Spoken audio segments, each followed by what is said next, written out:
All right, good morning, everybody. We could all come in and have a seat. My name is Paul Ozzie. I'm your current Georgia chapter president, and I wanted to welcome everybody this morning. Thanks for being here. If we could, I don't know how many people remember this every year, but today's kind of a special day, I guess, in our country's history, September 11th. And I just want to remind everybody of that, and if you didn't remember that, and obviously what that means to our country, and if we can remember those people throughout the day today, I think that'd be a good thing. In addition, I'm really excited about today's program. There's really not much going on in the sports world in Atlanta right now, so I don't know what they'll talk about, but I'm sure they'll find something. So I'm excited about that. A couple of quick announcements. Our 103 class is going on right now, so today is their last day, and then they take the exam afterwards, so keep those people in your thoughts. We have 104 that's coming up September 29th. So if you've gone through your cycle except for 104, now's a great time to sign up and do it. It's here in Atlanta. It's at the Atlanta Realtor Center. We teach every class now here in Atlanta, so you can stay in Atlanta, never have to travel, take all 4 classes, and get your designation. So that's a really, really important benefit that we have here at the Georgia chapter. So again, that class starts September 29th. If you're interested in it, see Katie. She can help sign you up, or go to our website. Our new website is up, georgiaccim.com. That's got a lot of great information on it as well, so you can go to that also. Would like to thank our sponsors, Marcus & Millichap, Ackerman, Simpson Company, and Kitchens Kelly Gaines are our platinum sponsors. In addition, we'd like to thank our silver sponsors, and in particular Signature Bank of Georgia. They sponsored our breakfast this morning, so thank you for them. And I think that's really all of our announcements. A couple other things to keep on your calendar. Our economic luncheon is December 4th. John Doggett of University of Texas will be our speaker. I've heard him speak several times. Very, very interesting. He focuses on international business and economics and how the world's politics and economies affect our U.S. economy. It's very, very interesting. So please put that on your calendar, and you can also go to the website and register for that. One last thing, the programs committee will be meeting in I think it's the first week in October. They're having a lunch. If you want to get involved, that's a great way to get involved with our chapter. Come to that luncheon. You can see Michael, who's going to be our moderator, or Ann after the program, and get involved. It's a free lunch. You can have some input onto our programs for next year, so great way to get involved in the chapter there. So without further ado, Michael Reeves, who is co-chair of our programs committee this year, will be our moderator. So Michael, come up and take it away.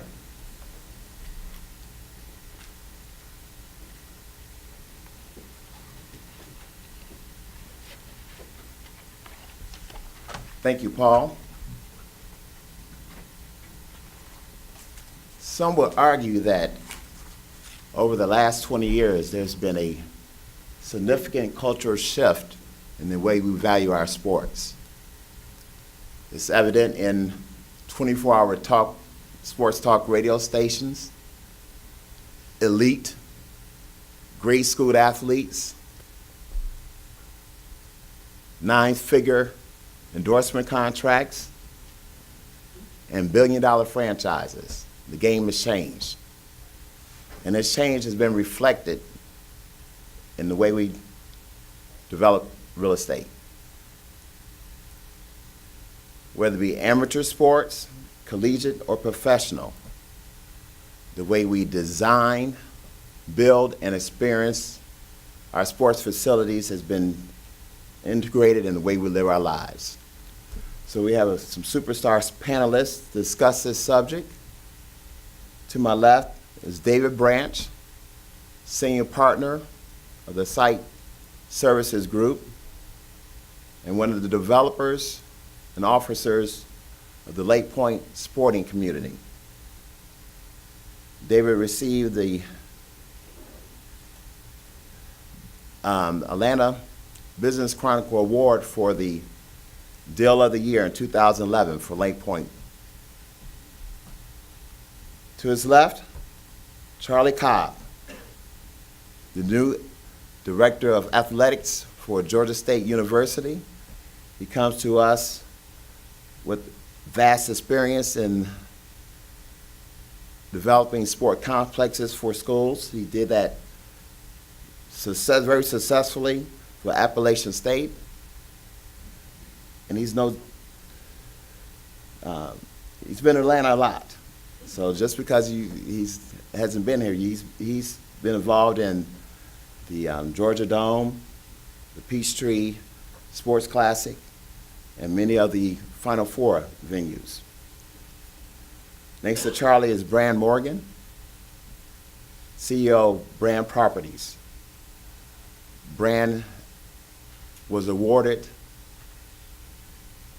Deal of the Decade for his work in developing the Gwinnett Braves Stadium.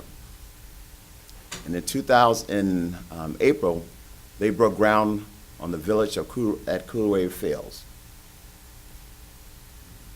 On the bin, but top shelf, Kevin Gordon from tvsdesign.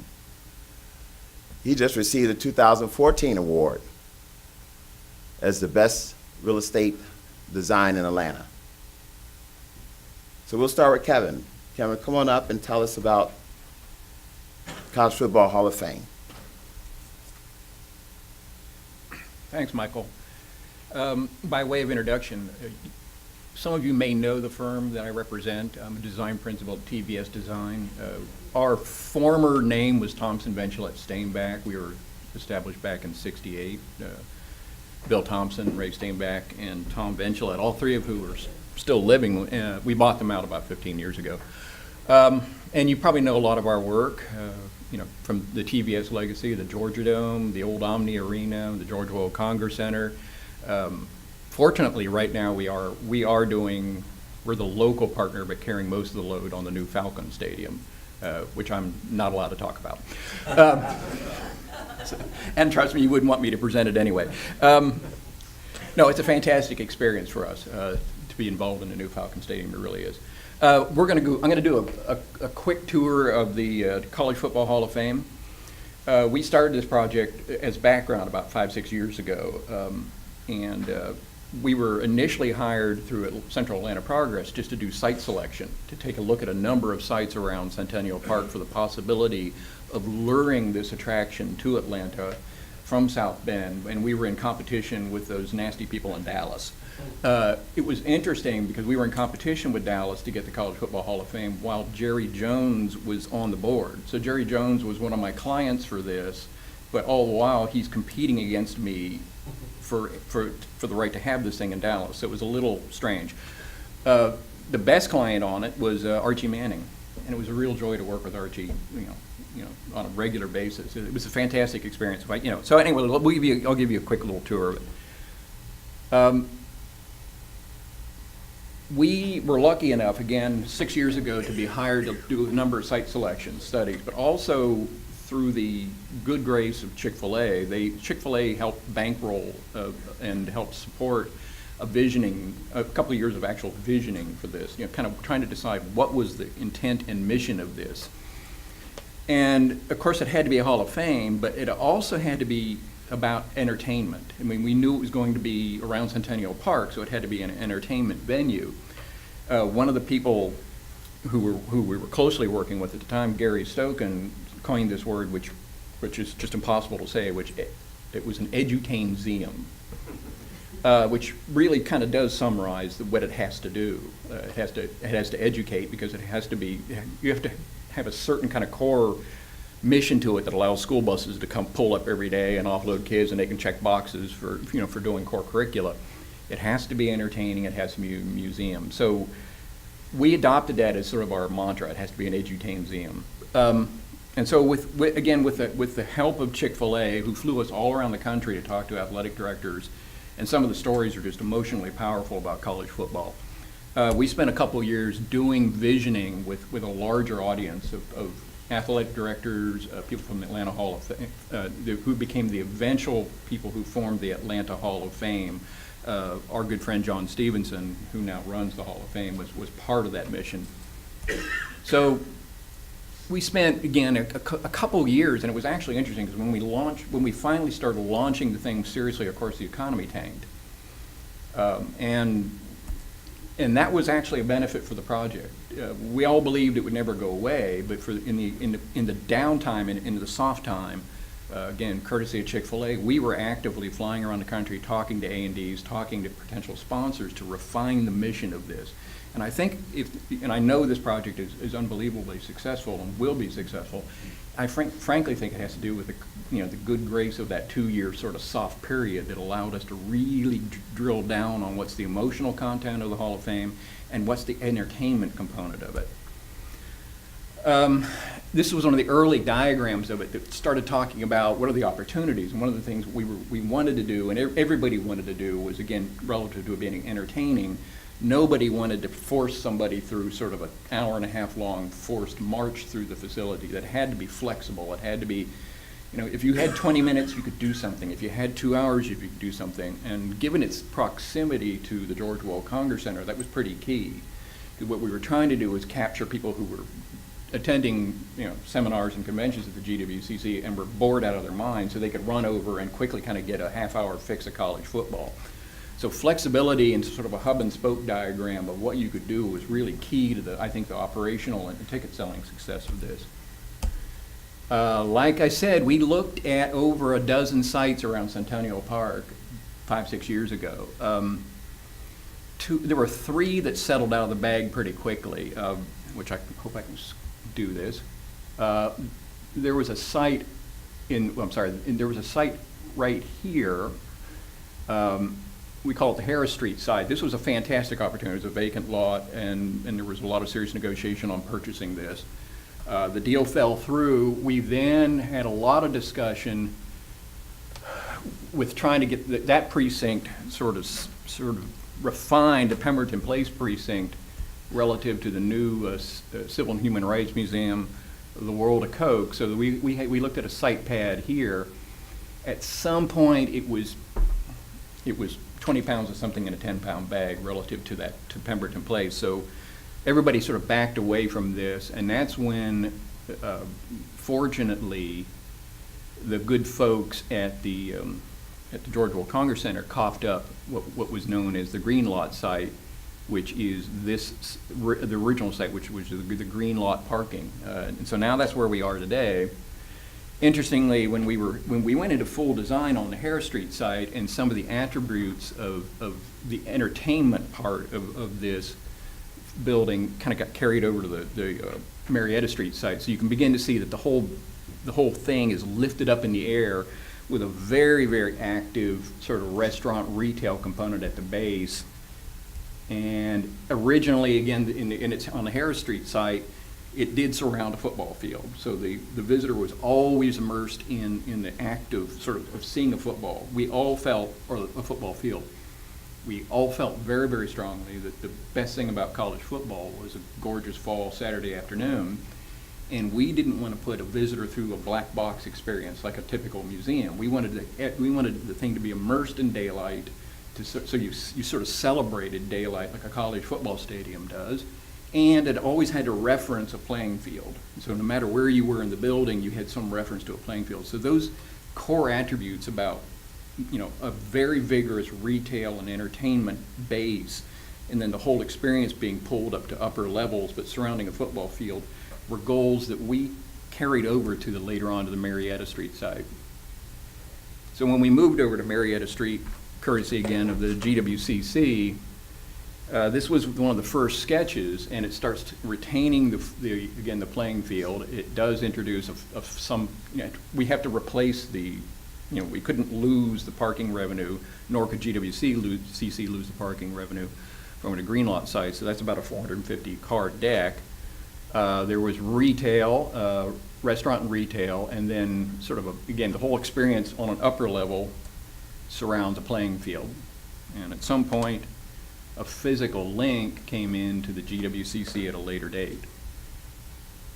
So again, the earliest vision of this facility on Marietta Street was We carried this for quite a while. This was an interesting scheme. It's a slice of a football. Football is an interesting shape. It's called a vesica piscis, which is, it's two overlapping circles touched at their center points. So the shape of a football is literally, it's funny, it's because it's a shape out of Christianity, which doesn't explain why Notre Dame doesn't win the BCS every year. And when we went and interviewed with the Notre Dame athletic director, I brought that up. I said, if football is a Christian shape, why don't you guys win the BCS every year? But you can see in the Marietta Street site that, again, all of the goals that we had on the Harris Street site about a ground floor experience being predominantly restaurant and retail, so that the thing fit into the cityscape. It complemented the evolving Marietta Street sort of bar and entertainment district, and then elevated the game day experience galleries to an upper level wrapping around a football field. Later on in DD, as we moved to design forward, those concepts held true. So again, on the second level, you can see the principal game day experience galleries, which is what it is. It's a gallery experience dedicated to what it's like on a typical wonderful Saturday afternoon in college football, from tailgating through marching bands through the game, and it's a fantastic experience. There's also an amazing it's a Sony technology that's in the game day theater, where we stitched together 3 simultaneous projectors running in this amazing Sony projection experience to replicate the width of a playing field. So when you sit in that thing and these guys are running at you, it is an amazing experience. And then there's a Hall of Fame on level 3 that had to have the quality of reverence to it, and we'll get into that in a second. It was closely vetted by the National Football Foundation. So at some point, the vesica piscis scheme, which everybody got tired of me saying that, went away because the board felt, the National Football Foundation board, Archie Manning and Jerry Jones and everybody felt that the symbology wasn't tangible enough. That somehow the thing being an abstraction of a football field that stretched along Marietta Street just wasn't tangible. So we really went to something a little more directly iconic, but kept the basic design. So these were the early views on Marietta. But what's key about it is again, the sort of the first floor, very vigorous retail restaurant experience and views to the playing field. So again, in terms of feeling like it's an entertainment precinct that happens to have a museum quality to it, we were very careful about making sure that at a street level, this thing felt like it was full of entertainment. Early views of the football field, and this is where one of the early decisions came to enclose it. Again, we did the Georgia Dome, so we know a little bit about this, so we adopted the same technology to enclose the field. What this allows us to do, it's going to be one of the best meeting and banquet facilities in Atlanta. I mean, I can tell you, try booking this thing now. I mean, literally, the thing is a sellout. Everybody wants to, have a party there. They all have their office parties. It's a fantastic thing. I tried to have our Christmas party there, and I can't even get in. There's another great attribute, and this is one of the early drawings. When you enter the museum, you literally run down this 40-foot long electronic tunnel with players, and you can program it. So, if you went to University of Iowa, you can run with the Iowa guys or whatever. The museum has this interesting technology. It's an RFID tag. So when you register, you show up and you say, I went to Ohio State. It knows you went to Ohio State. So all of the electronic content, which the museum is full of electronic content, adapts itself to you, which is fascinating. So we did that in order to make sure that the thing was coast to coast, because we had a problem. SEC was a problem for us. That this has to be the National College Football Hall of Fame, but it's in the heart of the SEC. So we had to make sure that when you came in from Kansas State, it knew you were from Kansas State, and the gallery technology adapted itself to you. So literally, when you walk into the Hall of Fame with your RFID tag, the Hall of Famers from Kansas State come up. And it's an amazing experience. Originally, the tunnel that when you entered the facility was also supposed to recognize you, and you would run into the facility with Kansas State players. Couldn't do it. I mean, it was too confusing. He'd show up, I'd show up, with all different teams, you know, somebody would go from Ohio State to Kansas State, and the thing just couldn't make its mind up. But you can program it to do anything you want. I mean, if Microsoft wants to rent the building out for the day, then I can get Bill Gates running down there, I guess, or whatever. So the current design, again, keeps all those attributes where you see, you know, the electronic entry tunnel, the entry experience. The thing is called the Quad, which is this great 3-story lobby, and I'll show you an image of it. The playing field, retail along Marietta, restaurant, which is Chick-fil-A, of course. And then there are other restaurant opportunities built into the deck that could be future build-outs, or just don't show up on these drawings. So we're trying to get a vigorous sort of restaurant retail experience down Marietta Street. Upper level where the game day gallery surrounds the field, and then the amazing theater experience and the connection over to GWCC, and then finally the Hall of Fame itself. So this is the current design. This is what we opened a few weeks ago. It's a fantastic experience, it really is. And current views of this tunnel experience. When you enter the building, you run down, you take the building like you take a field, all these running players. And then this is, people can't get enough of this. This is amazing. This is a helmet from every school, no matter how big or how small, in to play college football. So there, I always get the number wrong, but it's like 763 helmets.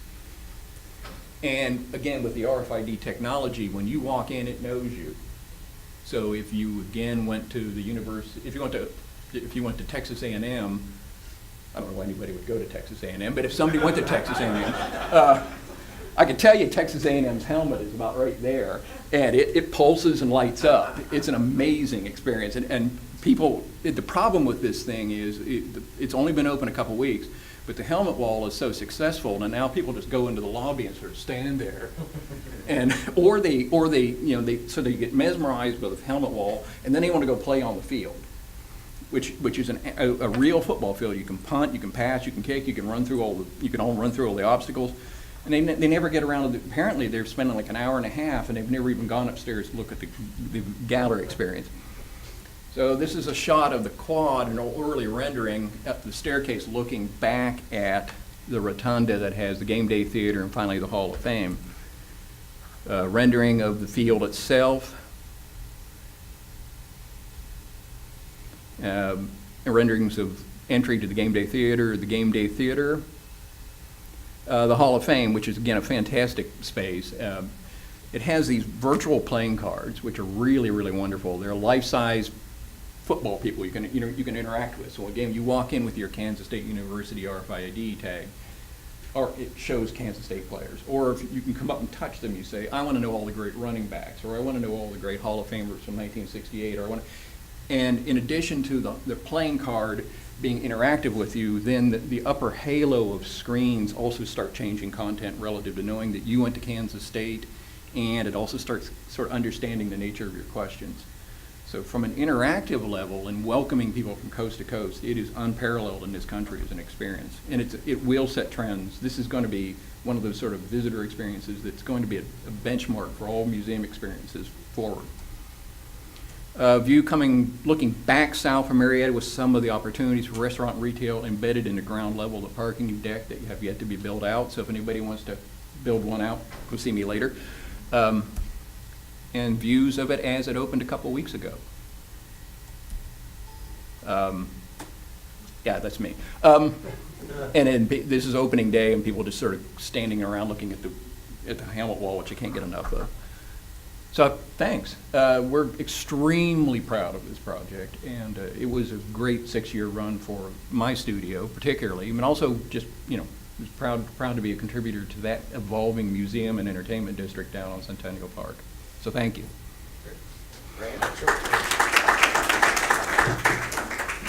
Given I'm a developer, not an architect, I'm going to get Kevin's help. Yeah, good luck with that. And I'm not an IT guy, by the way, so.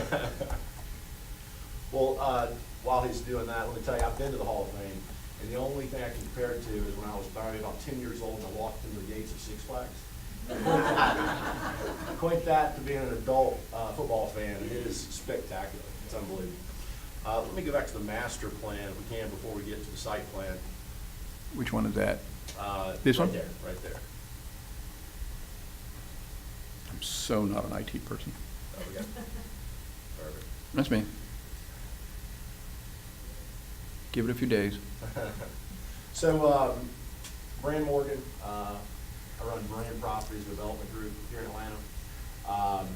This tract is a tract that we started developing back in 2001. I know we're focused on the sports aspect of this, but let me start with talking about the overall development, and we'll get real quickly to the Brave Stadium, which is up on the front on Highway 20.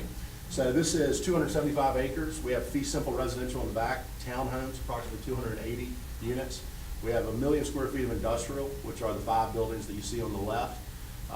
Close to the bottom or the middle of the screen, we have 410 residential units, apartments. And then up front, we have another 248 units, multifamily units. Obviously, over the last 4 years, multifamily has been the product of choice. And so we've executed on those, and both of those are coincidentally under contract. Moving up towards the front of the development is what we're here to talk about today, which was 44 acres. We had it set aside as part of the master plan as retail. One thing that we underestimated in 2001 when we developed this site plan was that the Mall of Georgia, if you know this area, is approximately a mile, I guess, to the north on Highway 20. I mean, that's a vacuum for retail. If you call a national retailer and ask them, hey, have you thought about going to Beaufort? This is actually Lawrenceville, but people view it as Beaufort. They will say, yeah, we got a site at the Mall of Georgia. And so that's one thing that we had to kind of take a step back and say, okay, well, what's the best and highest use for this? So I called up a gentleman by the name of Preston Williams, who was head of the CBB, Gwinnett County Convention and Visitors Bureau, in August of 2007. I said, listen, I need your help. We drove out to the site, and I suggested to Preston that this would be a great amphitheater. Gwinnett County and a bunch of my friends drive from Gwinnett to go to Chastain, and I'll tell you what, they shouldn't be driving back to Gwinnett County. And so my goal was to keep... Yeah, no problem. So my goal... Hello? Okay. So my goal was to create an amphitheater here. So Preston, being very coy at the time, because he was already in conversations with the Braves, the Atlanta Braves, who are the owners of the Richmond Braves at the time, he said, Brand, just sit back, let me work on a few things, but I got something that's much cooler than an amphitheater.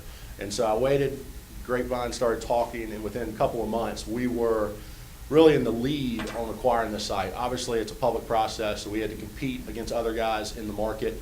The Orkin family had a site that was just up on the corner of 85 and Highway 20, and so they were great friends and great competitors. But long story short, we ended up winning the deal. And let me stop right there and tell you the structure of the deal, because I think it'll help everyone understand how these private, public, and athletic joint ventures take place. And they're all different, but let me tell you exactly how this one took place. So if we go to the site plan where we have just the stadium, That's another, I'll direct. that's another, whole nother one? Yes, one Okay. more. The site plan on the top right. This guy. Yeah. So what we have here is 44 acres.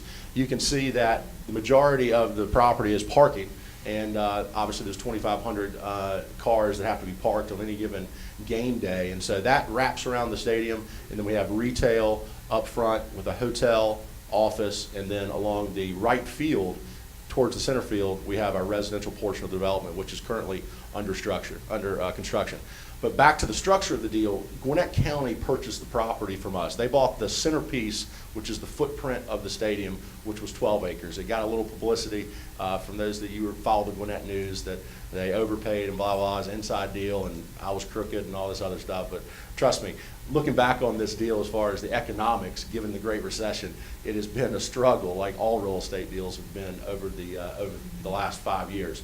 But so the 12 acres that the stadium sits on is owned by Gwinnett County.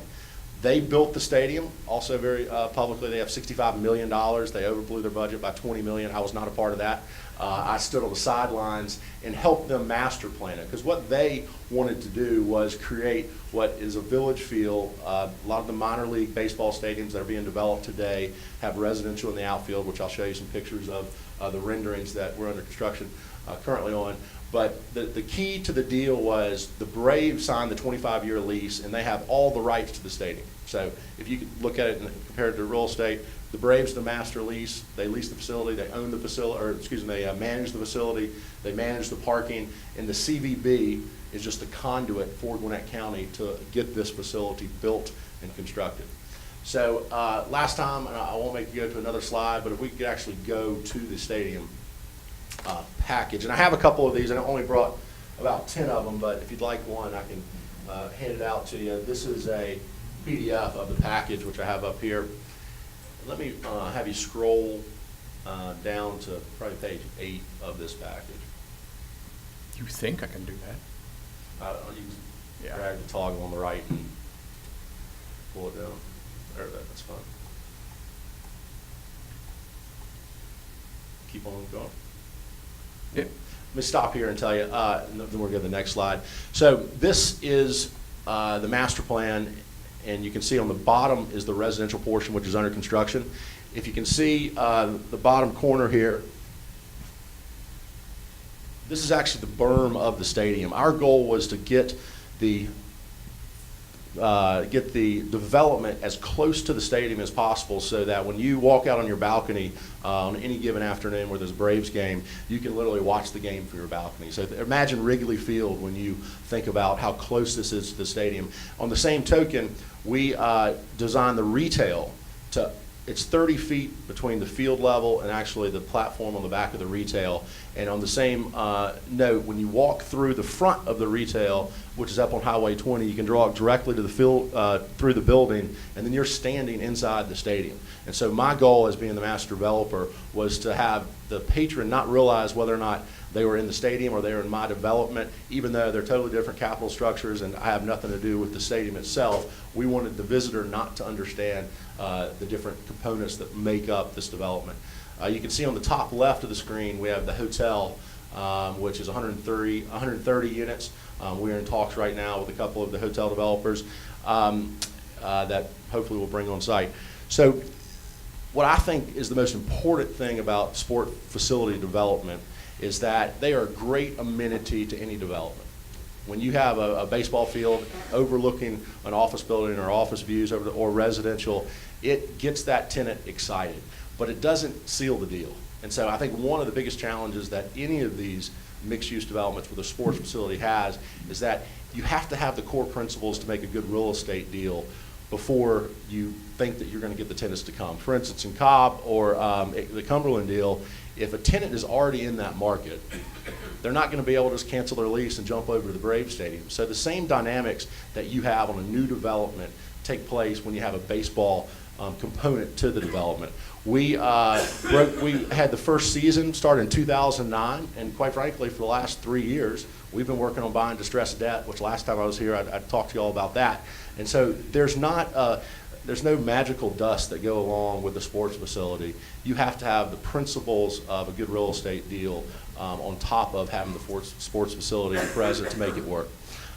So with that being said, I'll hand on the microphone and we'll take some questions later on. Charlie? Nick, go ahead. Get slides. I'll let you get Can you guys hear me okay? Is this on? Okay, cool. Oh, sorry.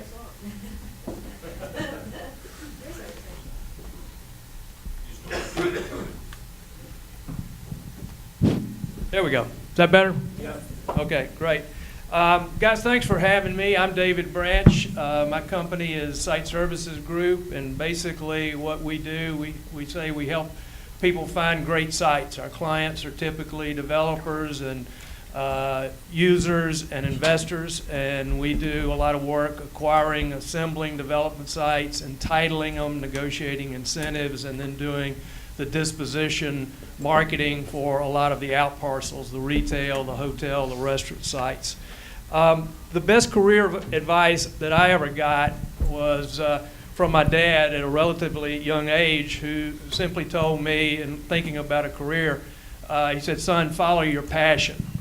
And as I grew up and became a young man, I really had three passions that have been my passions in life. And those three passions are real estate, sports, and entertainment.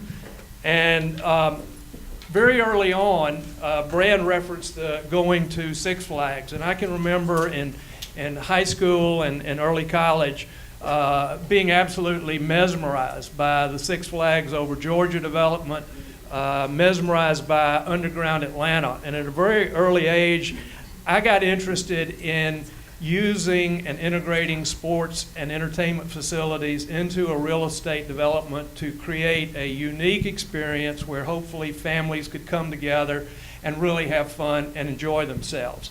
I got in the commercial brokerage business in the early 1980s, but prior to that, I spent about 10 years in sports development. And I got into that field at age 23 as a relatively recent college graduate.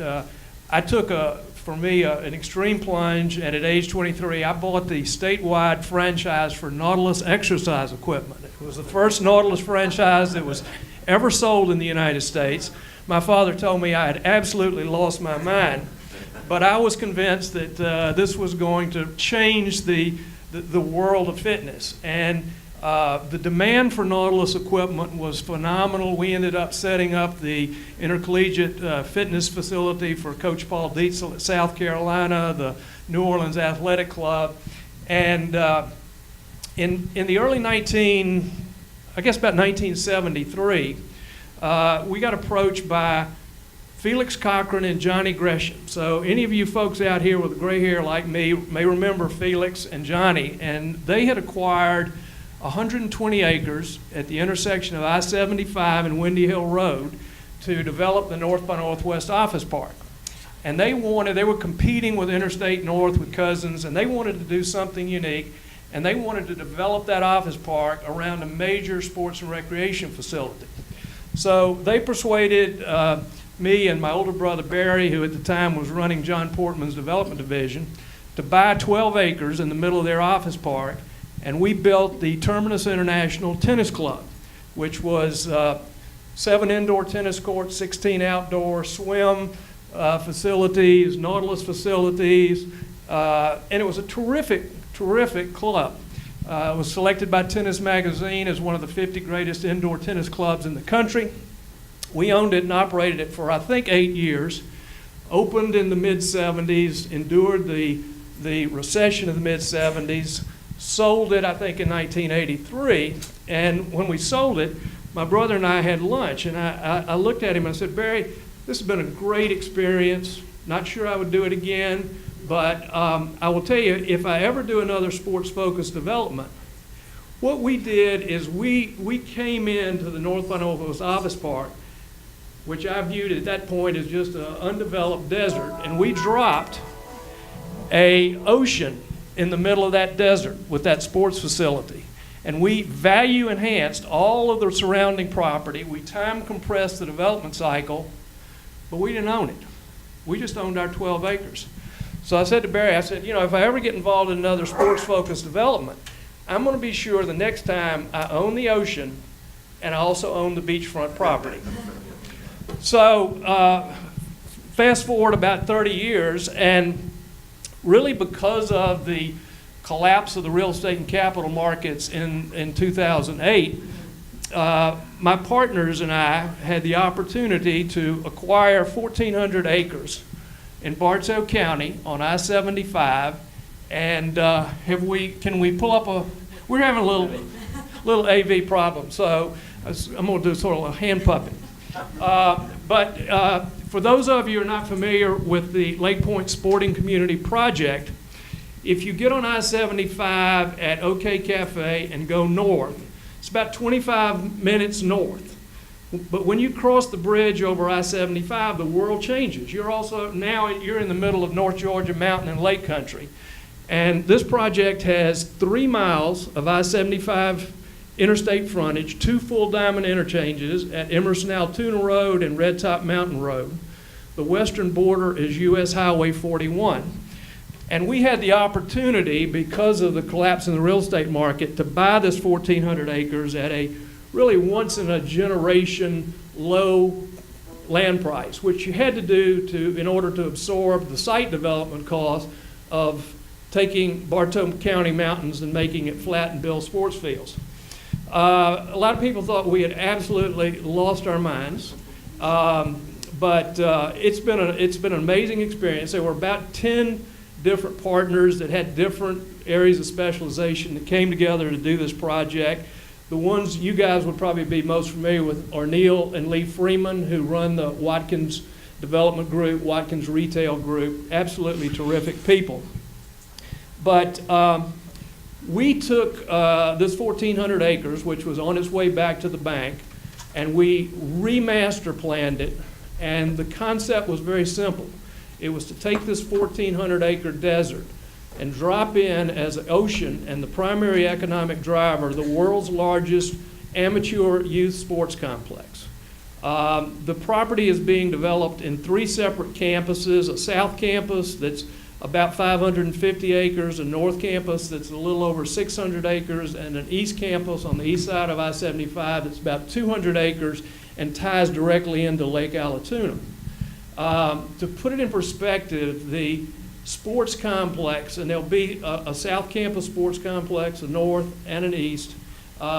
Each of those sports complexes is larger than the ESPN Disney sports complex in Orlando. The sports complex will draw annually over 4 million visitors to the LakePoint project, creating demand for somewhere between 1 million and 1.5 million hotel room nights annually. So the project has been master planned with over 25 hotels. We've just signed a joint venture with one of Atlanta's leading hotel development management companies to joint venture those hotels with us. We opened the South Campus Sports Complex on June the 5th of this year. We finished construction about midnight on June the 4th, and at 8 a.m. the next morning, teams started showing up from all over the United States and Canada. For I think 58 straight days, 7 days a week, 8 a.m. until at least 10 p.m. and often until 2 a.m., nonstop games on all 4 of those initial fields. These fields are synthetic turf. They are very expensive to construct. They've got high-tech scouting towers, high-tech lighting systems and scoreboards, and literally we had 1,800 teams that showed up in 58 days, and we never had a rain out despite all the rain that we had this summer. So we have also opened on the South Campus the world's largest cable wakeboard park. If you're not familiar with cable wakeboarding, don't feel bad, because until people walked in our door, I'd never heard of it. But it is basically, it's like snowboarding on water, and this park eliminates the need for a boat. So there's a cable system on 3 separate lakes on 20 acres. 1 lake for beginners, 1 for intermediate, 1 for experts. About 3 weeks ago, we had 25 of the pro wakeboarders show up, and it's absolutely amazing. It looks like something out of the X Games. Just the things that they can do on these ramps and rails are unbelievable. And adjacent to the wakeboard park is interestingly enough, our beach volleyball complex, which we just had a pro beach volleyball tournament, and St. John Smith, who you guys may remember as the king of the beach, created beach volleyball as our partner on that deal. I'll tell you a quick funny story. The cable wakeboard guys had a contest to come up with a name for the wake park. And everybody submitted all the names, and I asked Austin Singleton, the developer, I said, well, what name did you finally pick? And he said, it's a really cool name. We're going to call it Terminus. Geez, that sounds familiar. I seem to remember a tennis club that had that name. So, but anyway, the concept, again, with LakePoint is to create America's premier sports vacation destination. The project is not geared towards your rec play. It's not a build it and hope they will come. We have long-term leases with some of America's premier sports tournament organizations. Perfect Game Baseball, NASA Soccer, LB3 Lacrosse. that have made 10 and 20-year commitments to consolidate all of their existing sports tournaments to LakePoint. We're getting ready to start construction on the next 4 baseball fields. We'll start construction very soon on our indoor sports pavilion. But the indoor and the outdoor facilities at LakePoint will accommodate over 40 different sports, men's, women's, boys, girls, and again, create a unique stay and play environment for these elite travel teams that are coming from all over the country. And the biggest drawback to travel sports, if any of you guys have had kids and you've lived the travel sports lifestyle, is you go to a tournament, and there's typically a tournament headquarters, but the fields are spread out from Reinhardt College to Peachtree City, and you may be playing your first game at Peachtree City and your last game at Reinhardt, and you're schlepping your team around trying to figure out where are we going to feed them, where are we going to house them, how are we going to entertain them. So the concept behind LakePoint is to create basically a travel sports cruise ship where you can come, whether you're coming for a 3-day tournament, a 5-day tournament, 7-day tournament, park your car, and unless you choose to go back down the road to the new Braves Stadium in 2017 to take your team to a Braves game, you don't ever have to leave the project. So that's kind of what we're doing. We think we've been creating a unique experience, and we've been having a lot of fun with it. And I brought a couple of brochures like Brand that have got site plans, and I'll be glad to share them and talk to anybody after the presentation. Yeah, if we're going to try this, there's a little short 2-minute video, and if we can pull this thing up, I think it tells the story much better than I'm able to do. Next one. There it is. All right, there we go. Left-handed people. 30 minutes outside Atlanta, in Emerson, Georgia, a revolution in sports is taking place. Welcome to LakePoint Sporting Community and Town Center, the largest and most comprehensive youth sports tournament and family vacation destination in the world. With over 1,200 acres, nothing else compares. It's a place that you go to and you don't leave. Bringing together 17 of America's favorite sports with 16 baseball fields, 16 fast-pitch softball and junior baseball fields, 14 soccer and lacrosse fields, 7-on-7 football, the largest cable wakeboard park in the United States, an international caliber track and field center, a 100,000 square foot indoor facility for volleyball, basketball, cheerleading, dance, gymnastics, wrestling, and sports performance training. And LakePoint will also host the Inspirational Miracle League. All anchored by 3 of the leading youth sports associations: Perfect Game USA, NASA, North Atlanta Soccer Association, and LB3 Lacrosse. It's going to make a scout's job so much easier. It's going to be a one-stop shop. You can go and see every player in the tournament in one centralized location. Making LakePoint Sports the place where tomorrow's stars meet today's legends. I'm Bobby Cobb, a partner at LakePoint. I'm Ned Yost, manager of the Kansas City Royals. Let's go down to Georgia because they got a great facility there. It's going to be an unbelievable opportunity for the game of lacrosse. It just keeps getting bigger and bigger and bigger. Creating 26,000 jobs and hosting over 4 million visitors annually. LakePoint Sporting Community and Town Center will be America's premier destination for the whole family, featuring over 5 million square feet of amenities, the best restaurants, entertainment, shopping, and hotels. It's great for the families. There's many things to do. Everything's there. Movie theaters, shopping, restaurants, all the logistics to handling your team when you take them out of town is all taken care of at one spot. You don't have to go anywhere else. I think it's going to be a place that people are going to be talking about. Located in Bartow County, next to beautiful Lake Allatoona, and nestled in the foothills of the North Georgia mountains, LakePoint Sporting Community and Town Center is a place where people of all ages, from all 50 states, come for experiences and memories that will last forever. In 2014, you're invited to seize the turf. LakePoint Sporting Community and Town Center. That's it. Thank you, guys.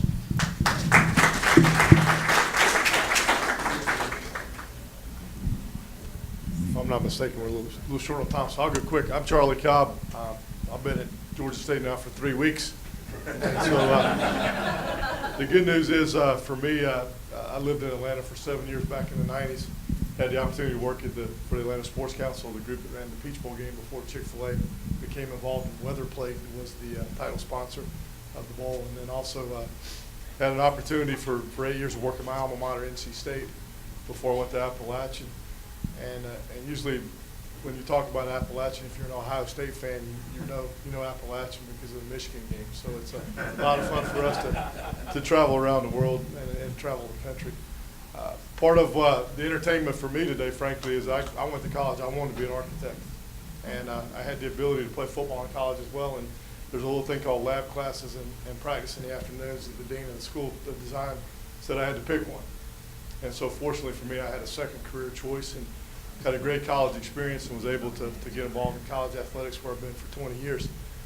When the Georgia State job came open, like everybody else in your professional life, when you look at a job transition, there are personal decisions that are involved, and then there are also professional decisions. I was very fortunate. My wife is from here, grew up in Sandy Springs. Her entire family is here.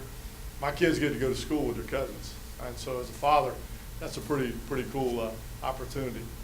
Dr. Becker also talked to me about this thing called Turner Field, and obviously I'd read a little bit online and understood what it meant. And I asked him when it got down to the process or the final pieces of the puzzle, saying, "Hey, listen, you're the guy we want to bring. If you're serious about this, we need to talk about it." And I said, "Okay, now let me understand. You're going to ask me to, as a guy who wanted to be an architect. In college, I had a chance to play in Fulton County Stadium twice in the Peach Bowl.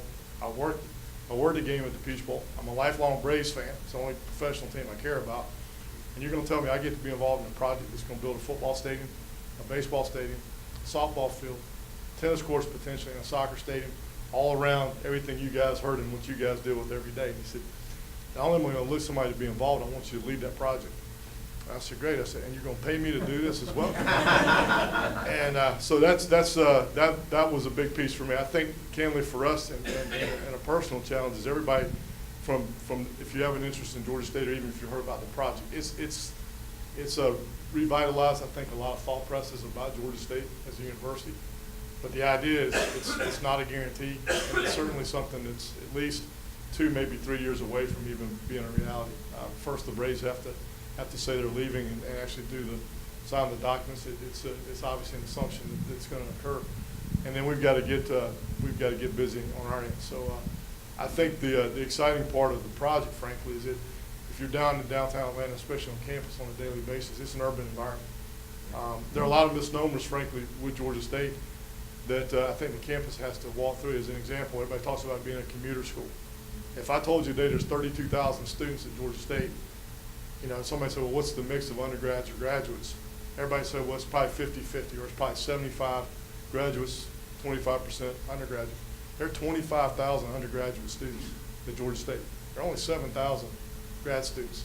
That dynamic has shifted. There's 4,000 or 4,500 on-campus residential apartments, dorms that the university controls. There's also another 4,000 that students who live in private housing. So there are 8,000 of the 25,000 live downtown. And so it's a residential community. As an example, if you've ever been to Boone, North Carolina, where Appalachian is a town of 15,000 with 18,000 students. Only 38% of those students actually live on campus. Yet the great part about Appalachian is called a destination university. It's a residential campus. Well, Georgia State's not that far behind in terms of percentage, 38 or 33% of the students who live in a bigger, urban, more metropolitan area. And so the exciting part of the project, frankly, is to revitalize that whole area and to really create a synergy around it and use the university as really the economic driver. And it's a legacy piece for the campus. I know Dr. Becker has talked about the fact that, his vision, his idea, and his thought is that is a legacy piece for the campus. So I don't have any visuals. That's actually what it looks like right now for you.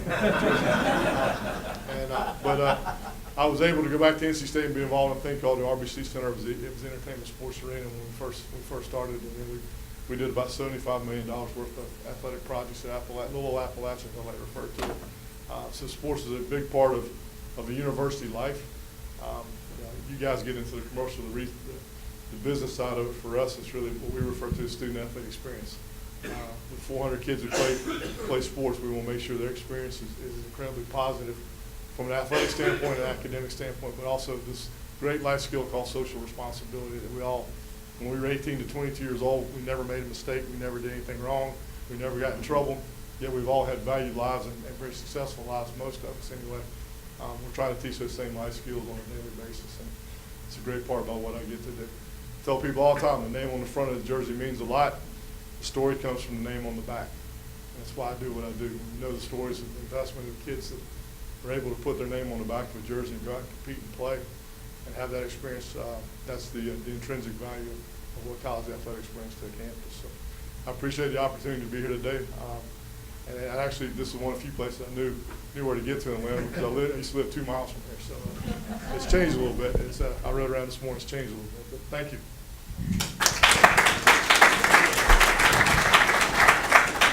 Good deal. Thank you, Charlie. And sorry we ran short of time today, but I can see a program next year. I'll put this out to the committee, a Georgia State program and their real estate. What a fascinating program and study that'll be. So thank you to all our panelists for being here. Where's Blake? Special shout out to Blake, who worked overtime today with sound and technology. Blake, thank you so much. And just this is what separates CCIM. Having a panel like this, just fascinating discussions. David, I've been up to your park. I have a friend of mine that's in Colorado Springs. He said, I'm in town for a baseball tournament my son's playing. And I was floored. It's amazing. If you haven't been there, it's just amazing. So anyway, thank you. Hopefully our panelists can stay around a little bit and answer any questions. We're dismissed. Thanks.